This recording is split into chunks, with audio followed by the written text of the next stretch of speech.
Hey everybody, it's Tom from Vehicle Visionary. I hope you're having a great day. If you own a GMC Sierra that has power folding side view mirrors, whether it's a 1500 or a 25 and 3500 model, and you want to set things to where when you lock the interior, the mirrors automatically fold in, or you unlock the interior and they automatically unfold like that, I'm going to show you how to do that. Now keep in mind, you do have to have the power folding side view mirrors for this feature to work. To turn remote mirror folding on is very simple. We're going to come over here to settings, and then we're going to go into vehicle, and then you're going to come right down here to comfort and convenience, and that's where you will find remote mirror folding.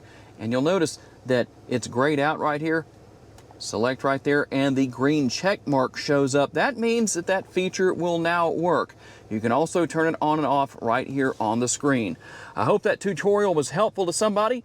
Tell me down in the comments if there's an additional tutorial you would like to see, whether it's on the GMC Sierra or something else, and I will do my best to make that video for you. Thanks for taking the time to watch. I'll see you next time.